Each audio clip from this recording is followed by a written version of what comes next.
Гласот на Америка на македонски. Преку една деценија вашиот прозорец кон САД. А сега, директно од студиото во Вашингтон. Добро вечер, го гледате News Flash на Гласот на Америка на македонски јазик, а јас сум Лилица Китановска. И веднаш започнуваме со вестите, еве што се случува во светот и овде, во САД. И бидејќи најголем дел од вестите ќе ги најдете на нашата веб страница, овде понеделнички започнуваме со забавната индустрија. Изминатиот викенд парите од киносалите ги собра хорор филмот во 3D, четвртиот Resident Evil, сега со наслов Afterlife или Живот после смртта, каде овој пат игра Мила Јовович и многу веројатно дека ќе има и пето продолжение. А наспроти критиките, Джордж Клуни не мина лошо викендов со трилерот Американец, се пласира на второ место по гледаност во САД. Мојот колега Јане Бојаджиевски неодамна беше во Детройт, каде се сретна со многу македонци. За денеска тој ни подготви прилог за враќањето на сјајот на автомобилската индустрија. Јане е овде со нас денеска и првото прашање до него, од каде тој впечаток? Како што рече Лилица, од многуте средби кои ги има во Детройт. Македонецот Николче Десковски, например, се занимава со дизајнирање на калапи и алати кои може да се користат во авионската и автомобилската индустрија.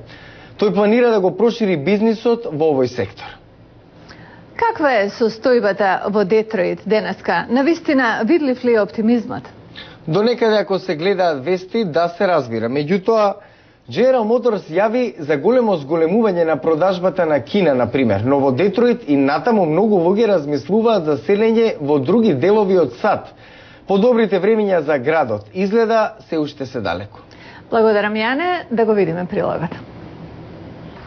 Американските автомобилски производители General Motors, Chrysler и Ford, или големите три од Детройт, како што популарно се нарекуваат, по неколкогодишна криза за прв пат стојат подобро од конкуренцијата, според најновото истражување на агенцијата JP Power.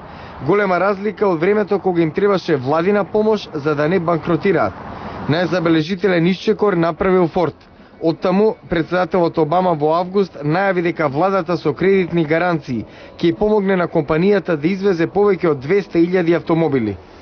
Тие кредитни гаранции ги почувствува и македонскиот иселеник Николче Десковски, кој 15 години работел во компанија за производство на машини и делови за автоиндустријата во Мичиген, а од неодамна со својот партнер отвори приватен бизнис. Се надеваат дека ќе работат профитабилно и во вакви економски времиња. Се занимаваат со дизајнирање на калапи и алати. Моментално се прави осовина. Поточно таа осовина што оди под тркалата на авионот. Моментално парчето се врши груба обработка на парчето, така да можете да видите сега се врши грубата обработка на парчето. А оваа машина, еве како што ви реков, сега се финишира парчето, има радиус, потоа ќе дојде следната операција, се прави грув на парчето, каде што иде осигурачите. Конечно, добри вести од Детройт. Првенецот од трите автогиганти, General Motors, јави дека во текот на летото работеле повеќето од негови фабрики, иако традиционално запира производството во овој период од годината. Во 9 општини од околината на Детройт, во големо се произведува најпопуларниот модел од компанијата – Бјуик и Шевролет. Па сепак, Детройт и натаму е град на празни улици. Вака изгледа центарот на некогашната автомобилска метропола. Животот е во застој.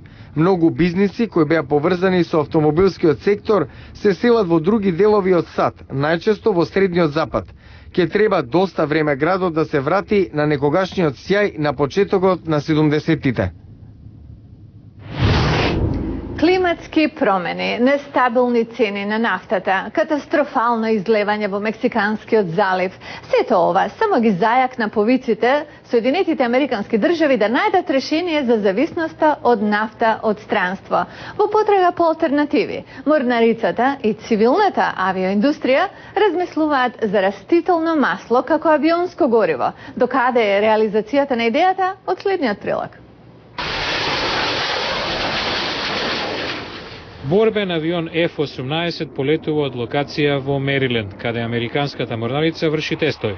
Користи гориво што е 50% базирано на нафта, а 50% на дериват на семе наречено камелина. Рик Кеймин раководи со програмата за тестирање. Тој лично нема ништо против нафтата. Нафтата е одлична. Сите системи ги развиваме за секогаш да функционираат на неа. Проблемот е што мора да се увезува. Цената е нестабилна и многу пари одат на купување странство. Увезен мазут или домашна камелина. Кеймин вели, F-18 не може да ја забележи разликата. Ова не е за изненадување ако се знае хемиската структура на маслото од ова растение, додава Джим Рекоски од Honeywell, произведувач на опрема за рафинирање на маслото. Структурата е многу слична на дизелот. Од друга страна, горивото за борбените авиони не се разликува многу од она за патничките.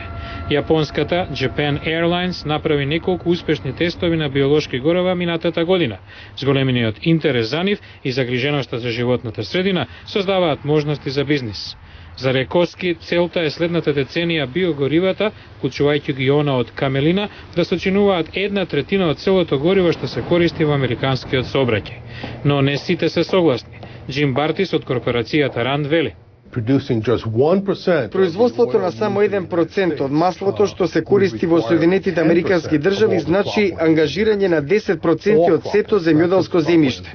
Тоа е огромно прераспределување на земјоделските култури. Во текст се други испитувања за извори на гориво, од животински масла, алги. Рекаски од Honeywell вели: сите ќе ни требаат ако сакаме да ја замениме нафтата. Ако чувствувате хронична замореност на очите и гледате дупло, може би премногу гледате во компјутерски екран. Утре ќе зборуваме за оваа состојба.